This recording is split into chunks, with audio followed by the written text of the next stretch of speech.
The Beginner's Bible.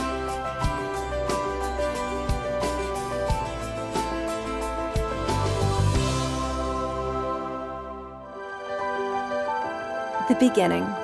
Genesis chapter 1. In the beginning, the world was empty. Darkness was everywhere. But God had a plan. God separated the light from the darkness. "Let there be light," He said, and the light turned on.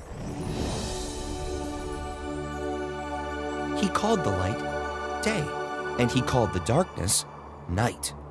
This was the end of the very first day. Then God said, "I will divide the waters." He separated the waters in the clouds above from the waters in the ocean below.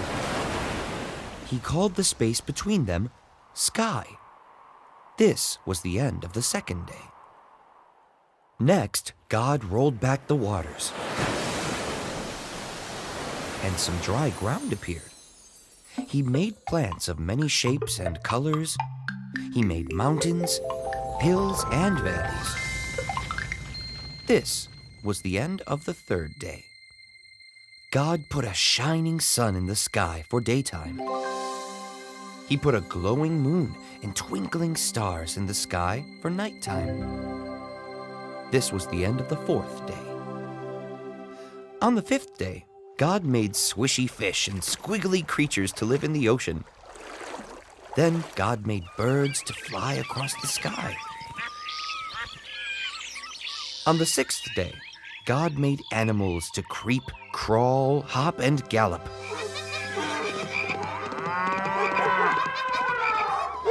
Then from the dust, God made the most wonderful creature of all, a person.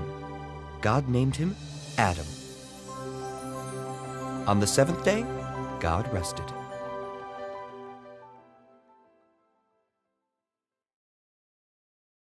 Adam and Eve. Genesis chapter 2. God had planted a beautiful garden for Adam in a place called Eden. A river flowed through the garden.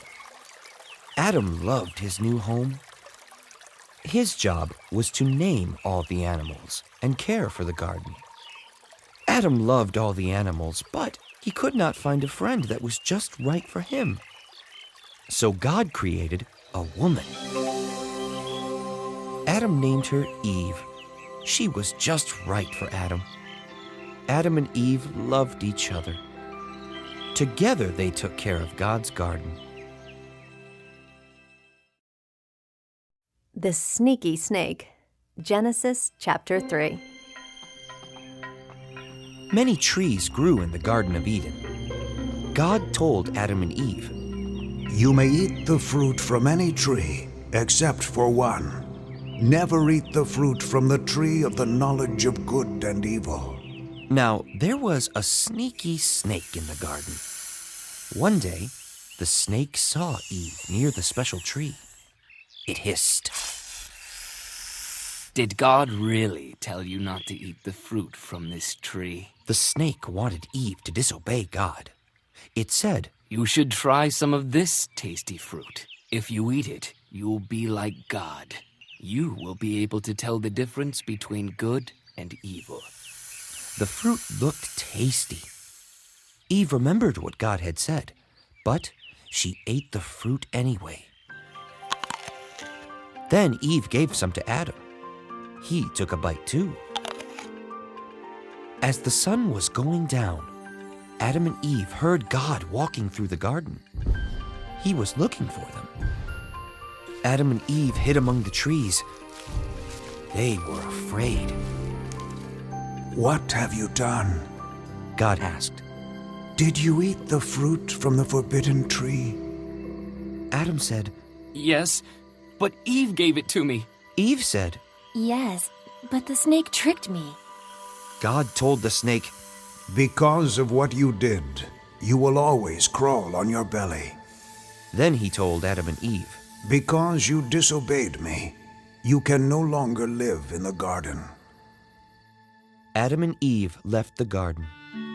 God placed angels and a flaming sword to guard the entrance. Adam and Eve would not be allowed in the garden again.